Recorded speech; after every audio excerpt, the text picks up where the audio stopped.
Саламатсыздар ма оқушылар? Мен Абдекалыкова Света Байеке қызы, биология мұғалімі. 10 класс биология сабағы. Сабақтың тақырыбы жылдам және баяу жиырылатын бұлшықет талшықтарының ортақ қасиеттері, орналасуы мен құрылысы, актинге қатысты қаңқа бұлшықет ұлпаларының түрлері. Бүгінгі сабақта сіздің білетініңіз жылдам және баяу жиырылатын бұлшықет талшықтарының ортақ қасиеттері, орналасуы мен құрылысының байланысы. Сіздің меңгеретініңіз жылдам және баяу жиырылатын бұлшықет талшықтарының ортақ қасиеттерін, орналасуы мен құрылысының байланысын анықтау. Қаңқа бұлшықет талшықтары жиырылуына байланысты екі типке ажыратылады: жылдам талшықтар және баяу талшықтар. Осы екі тип талшықтарының арқасында организм жылжып, белгілі бір дене қалпын сақтай алады. Бейне көріністен осы талшықтардың ерекшеліктерін көрейік. Жылдам талшықтар гликогенді түйіршіктердің көптігімен баяу талшықтардан 3 есе жылдам жиырылады және тез шаршайды. Олар көп күшті генерациялайды. Баяу жиырылатын бұлшықеттер төзімділігімен ерекшеленеді. Олар жай жиырылады және энергияны аз жұмсайды. Спринтер, яғни қысқа қашықтыққа жүгіретін спортсмен үнемі жүгіру арқылы аяқ бұлшықеттерін жаттықтырады. Ол жарыс кезінде тез және қысқа уақытта ырғаққа енеді. Баяу жиырылатын бұлшықет белсенділігін ұзақ уақыт бойы ұстап тұруға мүмкіндік береді. Оқушылар, бұл бейне көріністен екі талшықтың қарама-қарсы қасиетін аңғарған боларсыздар. Ағзадағы барлық бұлшықеттер осы екі талшық түрінен құралады, алайда оның біреуі доминантты болып келеді. Жылдам талшықтар бұлшықетке жоғары жылдамдықпен жиырылуға мүмкіндік береді. Бұл талшықтар жыртқыштарда көп мөлшерде кездеседі. Олар жемтігін аулауда жылдам әрекет етуді қамтамасыз етеді. Сондай-ақ жемтік болмас үшін потенциалдық олжада жылдам әрекет етуге қабілетті. Екі жағдайда да жануардың тірі қалу мүмкіндігі оның жылдамдығына байланысты екені белгілі. Жануар тыныштықта жатқанда ол баяу бұлшықет талшықтарының көмегімен белгілі бір қалыпты ұстап тұрады. Оларға баяу және ұзақ қысқару тән. Дегенмен мұндайда жылдам талшықтарға қарағанда энергетикалық шығындар азаяды. Спринтердің бұлшықетінде жылдам жиырылатын талшықтар 80%.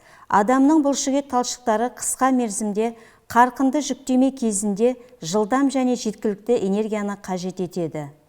Шұғыл күш үшін гликоген мен АТФ қызмет етеді. Үнемі жаттығу нәтижесінде энергия қоры артады. Бұлшықет жылдам жиырылғанда аэробты тыныс алу анаэробты тыныс алуға жалғасады. Оттегі жеткіліксіздігі туындайды. Тыныс алу субстраты гликоген болып табылады. Гликолизден түзілген АТФ энергиясы пайдаланады, ал бұлшықеттің тез шаршауы гликолиз кезінде түзілген сүт қышқылына байланысты. Марафонға қатысушыны мысал ретінде алатын болсақ, оның бұлшықетінде баяу жиырылатын талшықтардың үлесі 80%. Баяу жиырылатын бұлшықет талшықтары қажымайды. Оларда жақсы дамыған капилляр тобы бар. Бір бұлшықет талшығында шамамен 4-6 капилляр орналасқан. Осының салдарынан жиырылу кезінде олар қажетті энергиямен қамтамасыз етіледі.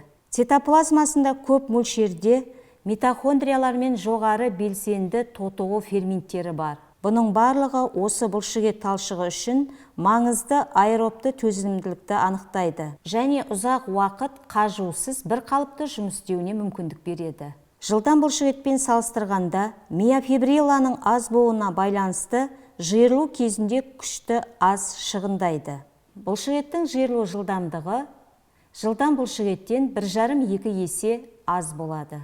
Оқушылар, мына кесте арқылы жылдам талшықтар мен баяу талшықтардың құрылымын салыстырайық.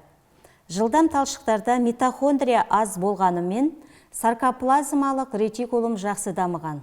Ал баяу талшықтарда керісінше митохондрия саны көп, дегенмен саркоплазмалық ретикулум әлсіз дамыған. Жылдам талшықтарды ақ бұлшықеттер деп те атайды. Оның себебі миоглобин аз немесе мүлде жоқ деуге болады. Ал баяу талшықтардың түсі қызыл. Бұл оның құрамындағы миоглобин және цитохром пигменттерінің көптігіне байланысты. Бұлшықет талшықтарының жүйкелік байланысы жүйке талшықтары арқылы жүзеге асады. Жылдам талшықтар сұлбасынан байқағаныңыздай, әдетте бір бұлшықет талшығында бір жүйке тақташасы болады және диаметрі 10-20 микрометр қалың жүйке талшықтармен тітіркенеді. Импульс өткізу жылдамдығы 8-40 метр секунд. Мембрана электрлік қозу қасиетіне ие, сондықтан талшықтар тез жиырылады және қысқа мерзімдік жұмысқа қабілетті болады. Ал баяу немесе тонустық талшықтарда бұлшықет талшығына бірнеше жүйке талшықтары бекінген. Диаметрі 5 микрометр жіңішке жүйке талшықтары мен тітіркенгіштігі артады. Импульстың қозу жылдамдығы 2-8 метр секунд. Мембранада электрлік қозғыштық жоқ, әр импульс аз мөлшердегі ацетилхолиннің бөлініп шығуына ықпал етеді. Сондықтан мембрананың деполяризация дәрежесі тітіркену жиілігіне байланысты. Оқушылар, бұлшықет талшығы саркомерлерінің негізгі компоненті актин және миозин екенін білесіздер. Актинге байланысты бұлшықет типтерін ажыратады. Келесі бейне көріністен жиырылғыш талшықтардың сыртқы көрінісіне сәйкес бұлшықет типтерінің ерекшеліктерін көре аласыздар. Сіз әрбір қадам жасаған сайын аяқты көтеру, алға жылжытып, оны түсіру үшін 200 бұлшықет жұмыс жасайды. Бұл бұлшықет жүйесінің көптеген қызметінің бірі ғана. Ағзамызды 650-ден астам бұлшықет қаптап жатыр. Сол себепті біз көзді жыпылықтатып, күлімсіреп, жүгіріп, секіріп, тік тұрамыз. Жүректің соғысы да үздіксіз жүзеге асады. Бұлшықет негізгі 3 типтен тұрады. Қаңқаға сіңір арқылы бекіген қаңқа бұлшықеттері, тек жүрекке тән жүрек бұлшықеті, ал үшінші бірыңғай салалы бұлшықеттер қан тамырлары мен қуық, ішек сияқты мүшелердің қабырғасын қаптайды. Барлығы да өздеріңізге белгілі бұлшықет талшығынан тұрады. Олар жүйке жүйесінен келген импульсті қабылдап қозғалысқа келеді. Қаңқа және жүрек бұлшықеттерін көлденең жолақты бұлшықеттерге біріктіреді. Себебі көлемін ұлғайтқанда өзіне тән жолақтарды көруге болады. Бірыңғай салалы бұлшықеттердің жолақтары болмайды. Формалары ұршық тәрізді болады. Оқушылар, бұл суреттен бұлшықет типтерінің жиырылу деңгейлерін көре аласыздар. Қызыл түспен қаңқа бұлшықетінің, көк түспен жүрек бұлшықетінің және жасыл түспен бірыңғай салалы бұлшықеттердің жиырылуы берілген. Бұлшықеттердің жиырылуы қозғыштығына байланысты, ал қозғыштық дәрежесі үшеуінде 3 түрлі. Қозуды өткізу жылдамдығы қаңқа бұлшықеттерінде 3,5-14 метр секундты құраса, бірыңғай салалы бұлшықеттерде қозуды өткізу жылдамдығы 0,15 мм 5-10 метр секундты құрайды. Ал жүрек бұлшықетінде қозуды өткізу жылдамдығы 0,15-1 метр секундқа тең. Бұлшықеттің бірнеше физиологиялық қасиеттері бар. Қозғыштық бұлшықеттің тітіркендіргішке жауап беруі. Бұлшықеттің қозуы мен қажу процесі алма-кезек жүріп отырады. Екінші, өткізгіштік. Бұлшықет бойымен қозудың өтуі. Үшінші, жиырылу қозу кезінде бұлшықет ұзындығының өзгеруі. Төртінші, эластикалық, созылғыш немесе майысқақтығы. Бұлшықеттің жиырылудан кейін бастапқы пішініне келуі. Автоматия, тіннің сырттан тітіркендірусіз өзінде пайда болатын серпіністер арқылы қозуы. Біз бұл ерекшелікті тек жүрек бұлшықетінен ғана байқай аламыз.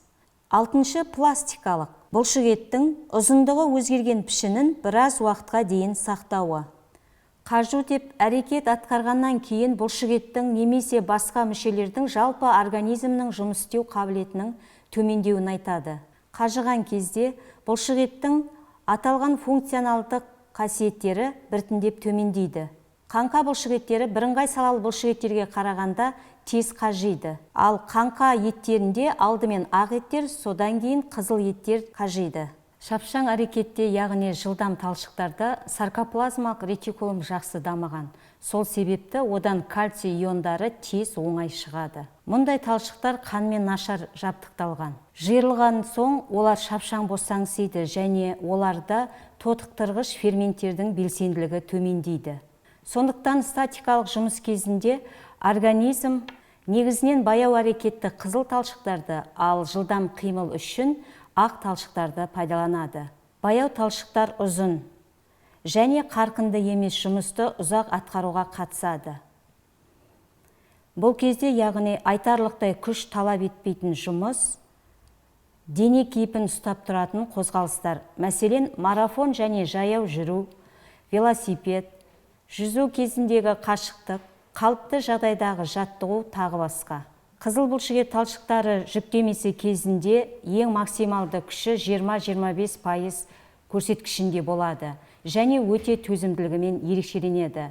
Сонымен қатар бұл талшықтар арқа бұлшықеттерінің қалпын ұстап тұрушы, жылу өндіруші болып табылады. Қажу процесі кезінде бұлшықетте қуат көзі, АТФ және гликоген қоры азаяды. Соған сәйкесінше оттегі тапшылығы байқалады. Сонымен қатар бұлшықеттің жиырылуын қамтамасыз ететін өздеріңізге белгілі негізгі наркоздар актин мен миозиннің құрылымында да өзгерістер байқалады. Табиғи жағдайда организмнің тірек қимыл аппаратының қажуы көп факторлы процесс. Тұтас организмде мүшелерге қоректік заттар мен оттегі үздіксіз жеткізіліп, нәтижесінде зат алмасу өнімдері шайылып әкетіліп отырады. Қажыған кезде бұлшықеттің жұмысының қабілетінің төмендеуімен қатар қимылдардың үйлесімділігі де бұзылады. Бұл процесс жүйке жүйесі арқылы жүретіндіктен ацетилхолиннің қоры азаяды. Бұлшықет талшығының физиологиясын салыстыруда тауық еті жақсы мысал болады. Жамбас, белдеу мен аяқтарға қызыл талшықтар тән және көбірек май ұлпасынан тұрады. Тауық көп уақыт аяғында тұратындықтан, аяқ бұлшықеттеріне тұрақты түрде үздіксіз жүктеме түседі. Яғни негізгі жұмысты баяу жиырылатын бұлшықеттер атқарады. Қажу процесінен кейін жүйке импульстерінің әсерінен қайтадан бұлшықет талшықтарында қозу пайда болады. Сонда қажу және қозу процесі алма кезектесіп жүріп, бұлшықеттің жұмысының іске асырылуын қамтамасыз етеді. Оқушылар, бүгінгі сабағымызды жақсы меңгерсеңіздер, мен сіздерге мынадай үлгідегі тапсырмаларды ұсынамын. Егер адам ұзақ уақыт жүрсе, шаршау тез болады ма? Әлде бір орында тұрып, қолмен бір затты белгілі бір деңгейде ұстап тұрғанда тез шаршайды ма? Жауабы: бір орында тұрып, белгілі бір затты бір деңгейде ұстап тұрудан адам тез шаршайды.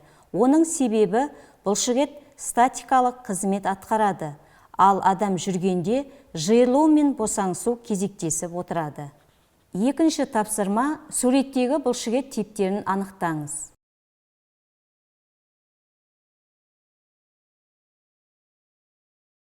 Жауабы: А. Баяу жиырылатын талшықтар.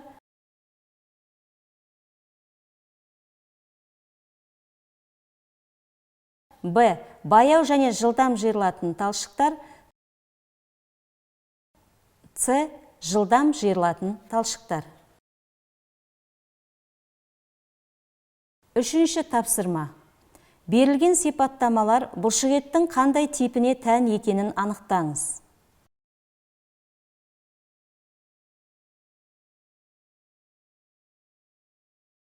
Төмен жылдамдықта жиырылады, миоглобин болмайды, тез шаршау, қысқа мерзімді жұмысқа қабілетті, шаршауға деген шыдамдылық, қанмен қамтамасыз етудің жоғары дәрежесі, төменгі аэробты төзімділік. Жауабы: баяу талшықтар төмен жылдамдықта жиырылса, жылдам талшықтарда миоглобин болмайды. Жылдам талшықтар тез шаршайды, қысқа мерзімді жұмысқа қабілетті. Ал баяу талшықтар шаршауға шыдамды, сондықтан төзімді бұлшықеттер деп аталады. Және баяу талшықтарда қанмен қамтамасыз етілу жоғары деңгейде. Бұл оның құрамындағы миоглобин мен цитохром пигменттеріне байланысты. Жылдам талшықтарға төменгі аэробты төзімділік тән. Оқушылар, осымен сабағымыз аяқталды. Сау болыңыздар.